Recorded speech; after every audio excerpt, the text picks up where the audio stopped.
quelque chose.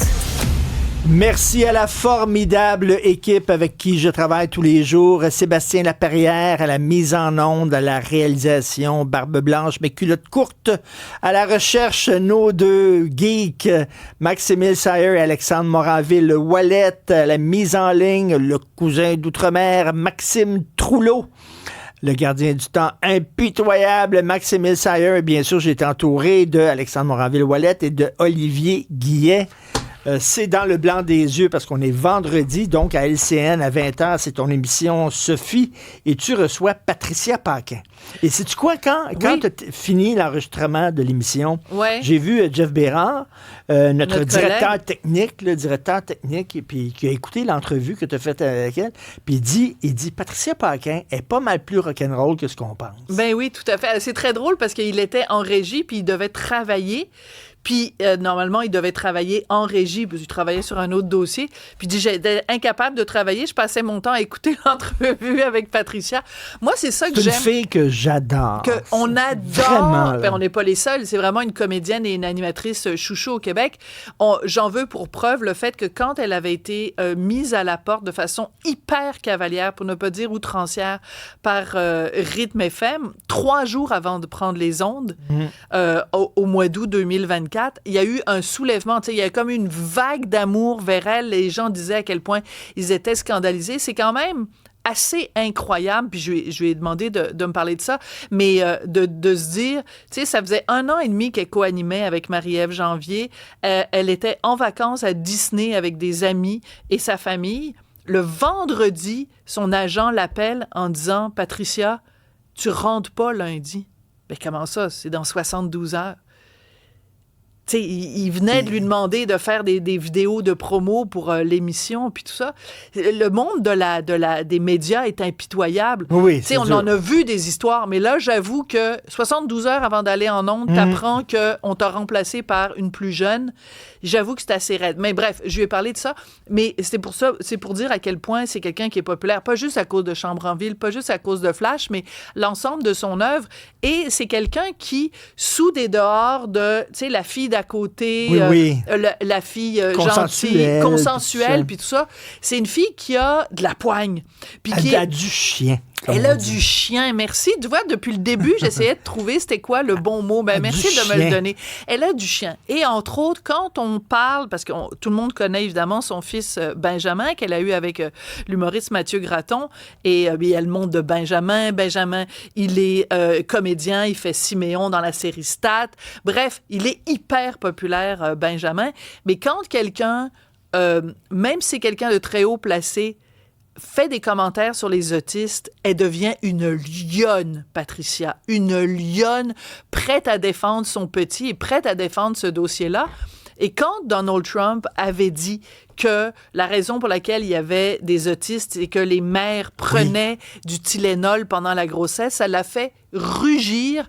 On va écouter un petit extrait de l'émission.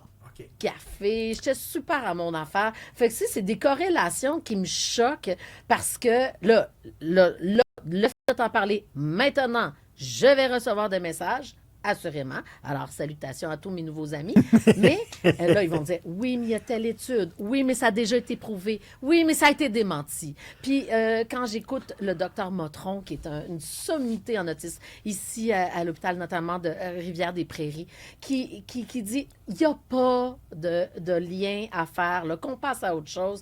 Puis, c'est de la désinformation. Parce que quand tu dis ça, puis que tu es le président des États-Unis, tu le dis à la planète entière. Ben oui. Puis, ça me fait de la peine. Parce qu'après ça, les gens, il y a des gens qui prennent tout ça, là, comme qui s'abreuvent à même la fontaine, là. Puis là, c'est comme si tout ça était de la grande vérité. Alors que, elle est vraiment bonne. Oui, et puis elle est passionnée dans la vie, Patricia, mais là, j'avoue que sur ce dossier-là, elle était vraiment sur le bout de sa chaise. Elle était vraiment, vraiment pas contente. Et c'est très particulier parce qu'elle était invitée, là, je vais faire la promotion d'une émission qui est à une autre chaîne, mais elle était invitée à Radio-Canada à l'émission en direct de l'univers, le spécial du jour de l'an. Oui. Et elle a dit à un moment donné, pendant cette émission-là, va chier Donald Trump. Et écoute, ça prend quand même du guts, ça prend du front tout le tour de la tête.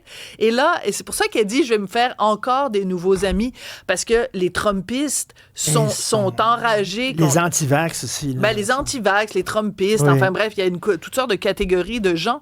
Donc, elle a pas peur d'affronter ça. Donc, il faut se défaire de cette idée de Patricia Paquin, peut-être plus consensuelle. Quand vient le temps de se tenir debout pour ses opinions, elle le fait. Comme par exemple, à quelques reprises, elle a fait des vidéos où elle a fait des statuts sur Facebook pour dire, parce qu'il y a des gens qui faisaient des commentaires sur son physique, qui disaient t'as perdu ta job, mais t'as pris du poids. Tu sais, je veux dire, c'est vraiment les gens lui ont écrit des horreurs. Et à un moment donné, justement, quand elle avait fait à un moment donné une sortie contre Trump, il y avait quelqu'un qui lui avait écrit « T'es une grosse tarte conne et tu mérites d'avoir un enfant autiste. » Et ça, j'avoue que, toi puis moi, Richard, on en reçoit des commentaires niaiseux, puis moi, je suis allée plusieurs fois à la police, puis tout ça, bon, bref. Mais quelqu'un qui s'attaque à la mère d'un enfant autiste en disant « Tu mérites d'avoir un enfant autiste », premièrement, comme si c'était une punition, et deuxièmement, c'est comme quel manque d'humanité. Et donc, j'ai posé la question à Patricia, je lui ai dit, toi, tu as une fille, elle a une fille qui s'appelle Florence, qui est adolescente. J'ai dit, comment tu fais pour préparer ta fille à ce monde-là des médias sociaux? On va écouter sa réponse.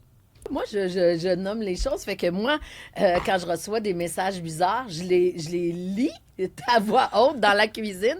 Puis je me rappelle, ma fille qui fait « Oh, c'est pas fin, ça. » Puis de regarder ma fille, mais je dis « Mais on s'en fout. C'est quelqu'un qui a pas de vie, qui est pas heureux, qui mérite pas qu'on s'attarde à ça. » Fait que moi, je lui renvoie l'image d'une fille qui se remet pas tout en question, qui est pas dans le mal-être, qui fait pas comme « Oh mon Dieu, ben oui, c'est vrai. » Alors, c'est ce qu'elle reçoit. Puis voilà. Elle a l'air bien dans sa peau. Exactement. Et c'est pour ça. C'est vraiment le fil conducteur de cette entrevue-là. C'est que, tu sais, je lui ai parlé de la fois où elle a perdu sa job. Je lui ai parlé de, tu sais, des commentaires sur les médias sociaux. Je lui ai parlé de la fois où elle s'est fait... Ben, c'est elle qui utilise l'expression, elle s'est fait fourrer par son comptable pour plusieurs dizaines et dizaines et dizaines de milliers de dollars. Et c'était un ami. C'était un ami, c'est quelqu'un qui était son comptable depuis 8 ans. Qui était un ami à elle, puis il l'a vraiment arnaqué. Il l'a arnaqué parce qu'en fait, son comptable lui a dit, écoute, faut payer tes impôts, mais j'ai pas le temps de faire le chèque. Fais-moi un chèque, puis je le remplirai après.